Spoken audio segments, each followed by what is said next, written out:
A quick reaction to Real Madrid versus Atletico. Atletico be breathing a sigh of relief, won't they, Luis?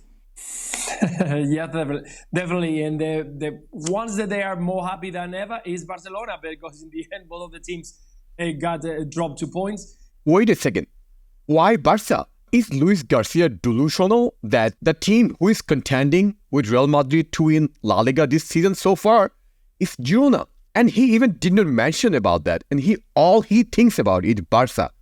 But Atletico Madrid, I think they should have done a little bit better. In the second half, even with the changes, you could see the reaction was a little bit there, a little bit down, but never with the intensity or the desire, the determination to go for it, to go and win it. I think they have too much respect to Real Madrid.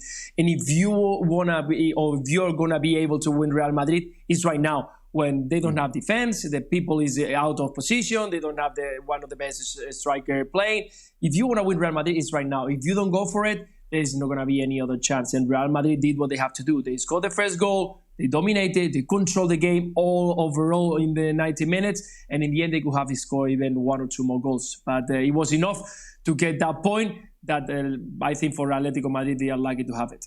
Well, in terms of the summary he just made, I think I agree overall. Like, Real Madrid was the dominant team. They controlled the match, but unfortunately they did not win. One point he made is that Real Madrid could score a few goals.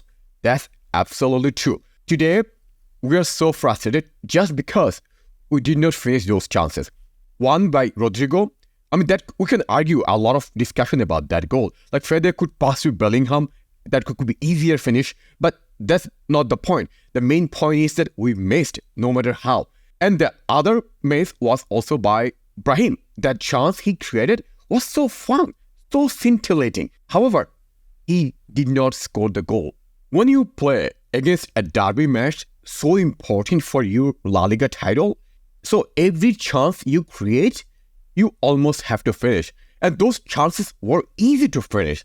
That's why we are frustrated now.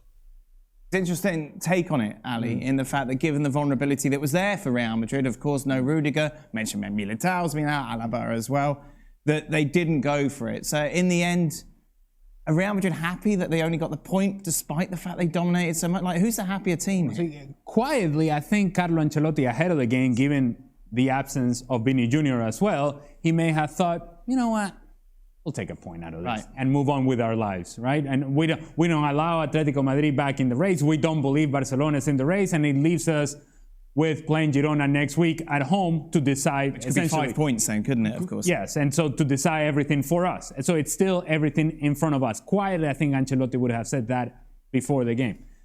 So even when I saw the lineup, when I heard that Vini is injured, like he got some spinal problem, I'm like, no way we're going to win this game. Because look at our defense. Rudiger is injured. So the defense we played today is literally a defense of hobbits. We cannot win a single header against Atletico. That's guaranteed, for sure. So if you tell me beforehand that we'll get a point, I would say I'll take it.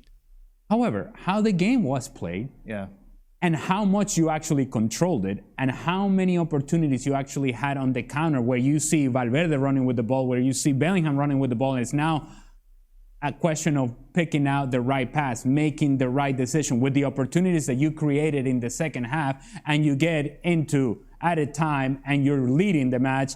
You'll be, I think, if you're Ancelotti and Real Madrid, completely and absolutely disappointed that you don't walk out of here with 3 points, because it's 3 points that does a couple of things. 3 points that create some separation from Girona. It's 3 points that puts away Atletico Madrid completely from the conversation.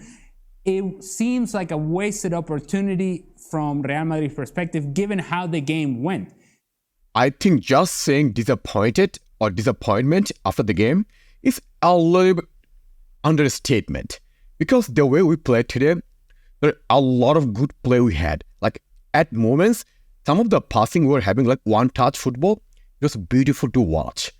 When you had full control of the match, you were almost winning until that goal. That goal changed the whole momentum, whole feeling of Real Madrid fans. Like, we were feeling excited. Wow, we're winning. And that goal ruined our moment. So for the goal we conceded, we can blame a lot of players, right? But for me, the key moment is that When you have so much time, the ball is coming towards you. Have you seen what Nacho was doing? The ball was on the top, right? He was using his legs. He was trying to kick the ball there. A defender with that much experience, I don't know. I think if you have watched me last couple of matches, every match, I feel I'm repeating the same thing about Nacho. Like he's committing some horrendous mistakes. That's not acceptable. Now, you could argue it should be Carvajal who should be done the job. But when you have, that Carvajal is no center back. So Nacho has to take more responsibility. He should be willing to help Carvajal. Also, there are some other tactical mistakes that I'll cover later on. See, if you just explain, why can't Nacho or Carvajal head that ball? What is it in their psyche? What is it in their DNA? What is it in their normal play that stops them from doing it? Because it's unnatural for them. It's not a natural thing for them to do, to straightforward attack the ball. When you're playing, they're both fullbacks, basically. So you were saying it's not natural for defenders to defend? I think we should forget, if there was a guy called Courtois in goal, right? I think he would. And he's coming out and just going. Yeah, because the ball's gone about 40 foot in the air. Right. So the goalkeeper, in my opinion, should have been taking it away from everybody and taking control of it as well. So, it's just one thing compounds another. So I absolutely agree with this point. With Courtois, we're not considering this goal because when the ball was going on the air and falling down, Lunin had enough time to react and get the ball first because he's not short. He's 6'4". That's pretty tall for a goalkeeper. So I don't know why he was not attacking the ball.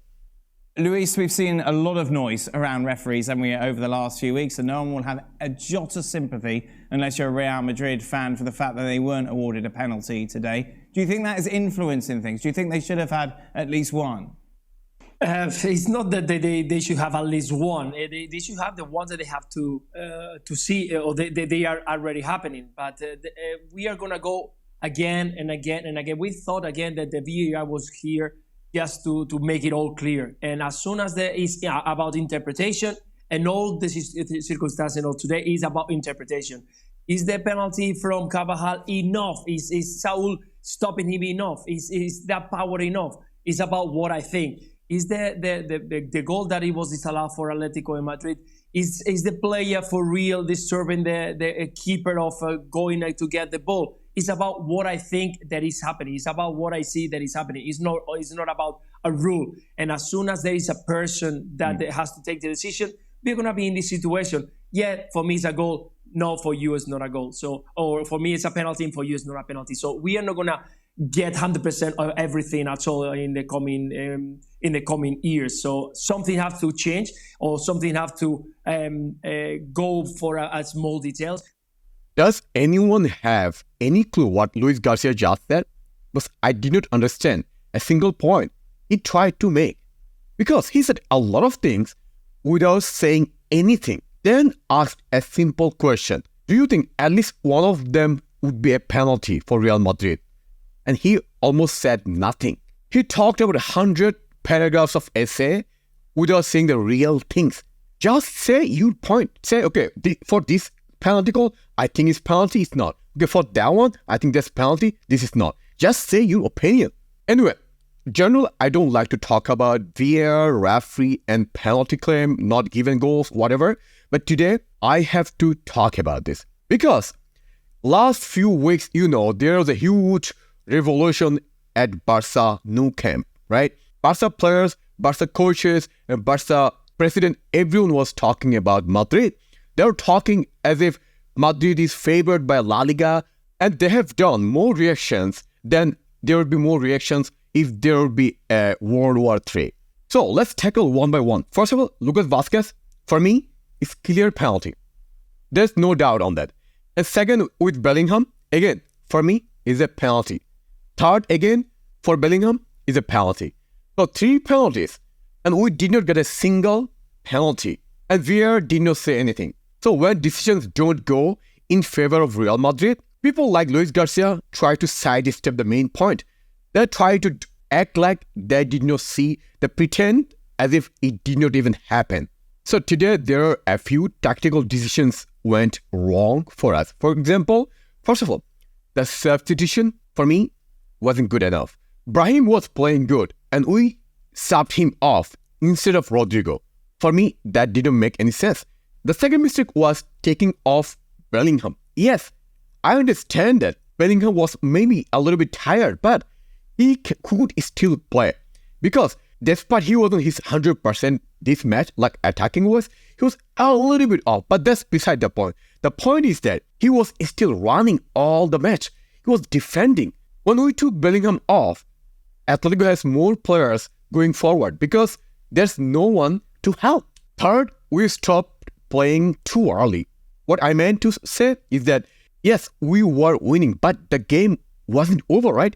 It was just one goal difference. I did not understand why Carlo made so different change so that we just defend and let Atletico have more possession.